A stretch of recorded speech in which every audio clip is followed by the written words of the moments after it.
We begin by praising Allah subhanahu wa ta'ala and bearing witness that none has the right to be worshipped or unconditionally obeyed except for Him. And we bear witness that Muhammad sallallahu alaihi wasallam is His final messenger. We ask Allah to send His peace and blessings upon him, the prophets and messengers that came before him, his family and companions that served alongside him, and those that follow in his blessed path until the day of judgment. And we ask Allah to make us amongst them. Allahumma ameen. Dear brothers and sisters, there's something deeply profound about the way that the Prophet Muhammad sallallahu alaihi wasallam used to speak about his circumstances. And many times there's a connection between how we speak about things and how we think about things. And if we speak in a negative way, then our circumstances will almost always follow, even if they're beautiful. And that's why you could have two people with the exact same set of circumstances, and one of them, if you ask them how they're doing, they will praise the good of their circumstances, and another person will speak to you as if they're Ayyub alayhi salam, as if they have the worst life in the world and the most difficult moments in their lives.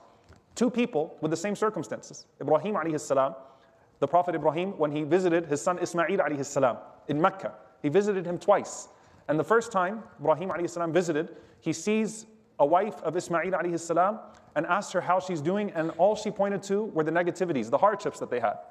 And then he comes back later on, and I'm paraphrasing the story, and finds that Ismail alayhi salam has married a more righteous woman in her place, asks about her circumstances, and she praises everything that they have, even though it is the exact same set of circumstances. So it's not about the circumstances, it was about how they were experiencing those circumstances, and then speaking about those circumstances, and there is a connection between the two.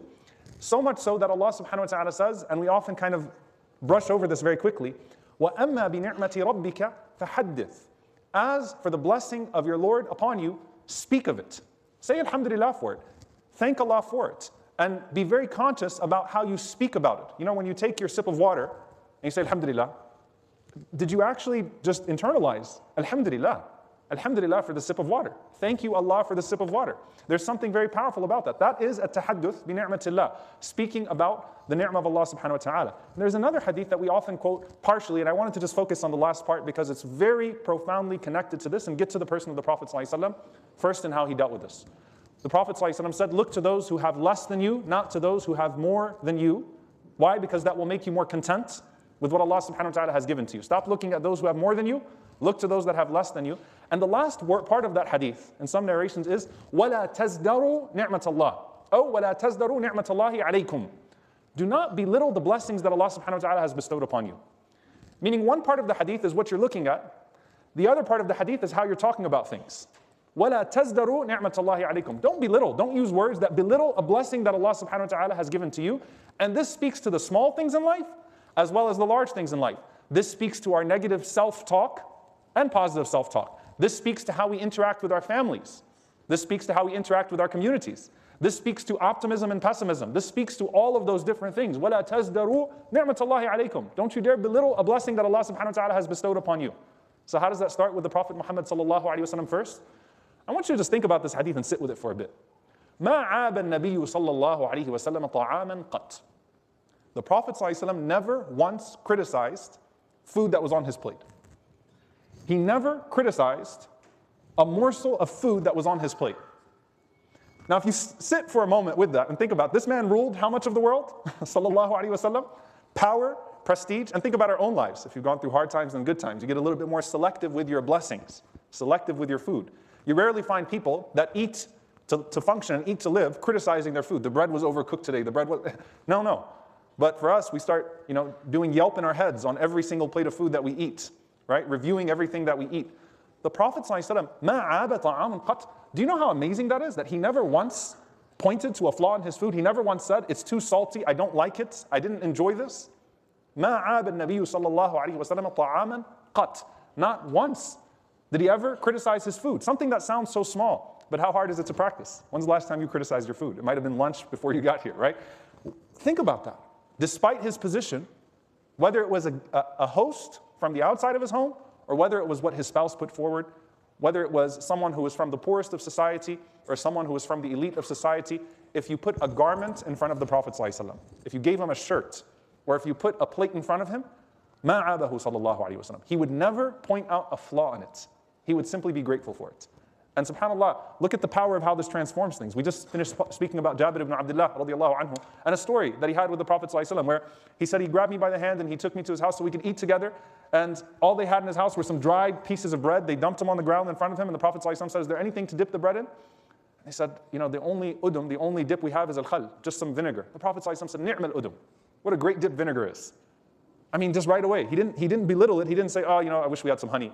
No, ni'mal udum. I love vinegar. Put the vinegar in front of us. Let's dip the vinegar. And Jabir said, I started loving vinegar too. And then Talha radiallahu anhu narrates from Jabir radiallahu anhu said, I started loving vinegar too. And then the narrator from Talha says, I started loving vinegar too. Because it was a mindset. It was a shift. This is good. Alhamdulillah. Allah put something to dip our bread in. That's a mindset. That is a tahadduth bi ni'matillah. To speak of a blessing of Allah. وَلَا تَزْدَرُوا نِعْمَةَ اللَّهِ. Don't belittle it. Don't be like, oh man, this is dry. It's old. It's this. It's that. No. Alhamdulillah. It's a blessing and I'm pleased with it. Alhamdulillah. And if that's with the small things, what about the big things, right? What about the people in our lives? What about the circumstances in our lives that are far more consequential than the bites of food that we have? The Prophet ﷺ said, speaking about marriage, since everyone likes to quote the other person's hadiths on them, husbands and wives, there's actually an implementation of this hadith for both, and it's almost identical, subhanAllah. The hadith in Sahih Muslim, لا يفرق مؤمن مؤمنا إن كره منها خلقا رضي منها آخر. The Prophet ﷺ said, let not a believing man despise a believing woman, meaning his wife. Don't talk your wife down. In kariha minha khuluqa. If he doesn't like something about her, a quality that she has, she might have a certain thing that he doesn't like about her, radiya minha akhar. Then he likes something else about her, speak about that thing. Don't speak about the thing you don't like, focus on what you like and extol it. No one's perfect, and you're not perfect either. And the Prophet ﷺ said about women to men. He said, sallallahu alayhi wa sallam, innahun yakfurn, that they show ingratitude when a husband makes one mistake and she says, مَا رَأَيْتُ مِنْكَ خَيْرًا قَطْ. I never once saw anything good from you. You've never done anything good. So she denies everything and focuses on the fault. Now, subhanAllah, مَا رَأَيْتُ مِنْكَ خَيْرًا قَطْ. Like, I've never done anything good. Fine, I'm not going to do anything then. The attitude shuts off both sides, right? Well, you're never going to be happy and you're never going to be happy, so why even try now? Trying to live up to anything because your standards are impossible. Both sides are operating from the same spiritual disease, by the way. Tazdaru ni'mat Allah. You're belittling a blessing of Allah subhanahu wa ta'ala. Allah blessed you with a quality. Allah blessed you with an action in that other person. You fail to extol it, and you extol the bad quality. The bad quality dominates them, and you're stuck with it. Who suffers? You do. When do you see the Prophet ﷺ belittling Aisha radiallahu ta'ala anha? When do you see him belittling, before that, Khadija radiallahu anha? Where do you see him doing that, sallallahu alayhi wa sallam? He didn't used to do that. Don't look at the thing that's wrong and extol it. No. وَلَا تَزْدَرُوا نِعْمَةَ اللَّهِ عَلَيْكُمْ. Extol the blessing. Extol the good thing. And Allah subhanahu wa ta'ala will make it more dominant in your life, even just through your perspective, through your perception. And what made the Prophet ﷺ so amazing in this regard is that even in the most bleak circumstances, he had something positive to say. Sallallahu alayhi wa sallam. Hudaybiyah. They're literally facing a potential massacre. And Quraysh sends Suhail ibn Amr, radiallahu anhu, who becomes Muslim later on, and a great companion. But at that time, he was the chief negotiator. And the Sahaba see him and go, oh God, Suhail ibn Amr. And the Prophet ﷺ smiles and he says, Sahlu amruna. His name is Suhail, which means easy. Allah just made our affairs easy for us. Something good is going to come out of this. Just look at his name. His name is Suhail. His name is easy. So Allah subhanahu wa ta'ala surely is giving us a sign that he's about to send ease our way. That's a tafa'ul. That's looking at things and trying to see something to praise Allah subhanahu wa ta'ala for. Finding the good and praising it. That's not being naive. That's not being reckless. The Prophet ﷺ said, oh, no need to do anything else. No, that's seeing something good and saying, alhamdulillah. There's something there. Alhamdulillah. There's something in the small morsel of food. There's something in the major tragedy. Something there I can find and praise. When you constantly have that negative lens, you're only messing it up for yourself and you're going to mess it up for people around you as well, because negativity is contagious. And subhanAllah, what we find often is how that translates generationally, by the way. The next generation is listening to their parents constantly putting down the blessings of Allah upon them. Then you give your 6-year-old an iPhone 10. I don't know why, but you choose to give your 6-year-old an iPhone 10. And the 6-year-old, say, oh, you got an iPhone 10? Well, yeah, my friend has a 12. They immediately go to that. وَلَا تَزْدَرُوا نِعْمَةَ اللَّهِ عَلَيْكُمْ. You're belittling a blessing Allah subhanahu wa ta'ala bestowed to you. Don't do that. And that transitions from generation to generation because it becomes contagious. And with the Prophet sallallahu alaihi wasallam, look how contagious his gratitude was. Because if he's grateful for that, who am I to not be grateful for it? If he's grateful for that vinegar, who am I not to be grateful for it? Because he deserves more than I ever deserved, sallallahu alaihi wasallam.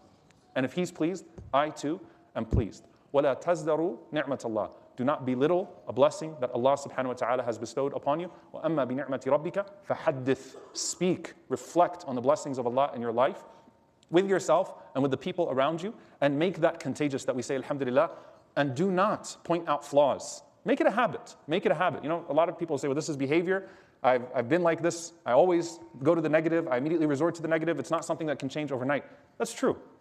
But you know, when the Prophet ﷺ says to us to even focus on the small things, the daily things, slowly that change can come, inshaAllah ta'ala. Slowly that change can come, where you even adjust yourself to say alhamdulillah for something that is very, very, very small and something that other people would belittle. So catch yourself and try to adjust yourself in that way to always say alhamdulillah for the small good that you can find, even if it doesn't seem that great at the moment. And Allah subhanahu wa ta'ala might change that good to great, and that might then color the other circumstances and allow for other things to be granted to you. وَلَئِن شَكَرْتُمْ لَأَزِيدَنَّكُمْ.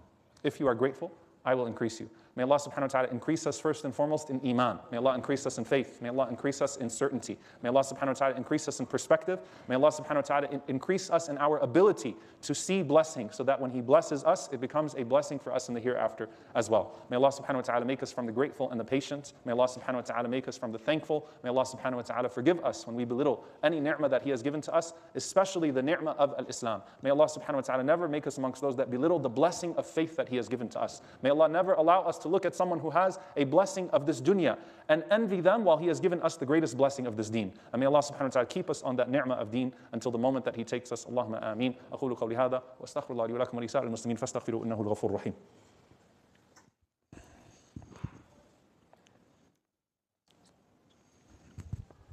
الحمد لله والصلاة والسلام على رسول الله وعلى آله وصحبه ومن والاه. اللهم اغفر للمؤمنين والمؤمنات والمسلمين والمسلمات الأحياء منهم والأموات إنك سميع قريب مجيب الدعوات. اللهم اغفر لنا وارحمنا واعف عنا ولا تعذبنا.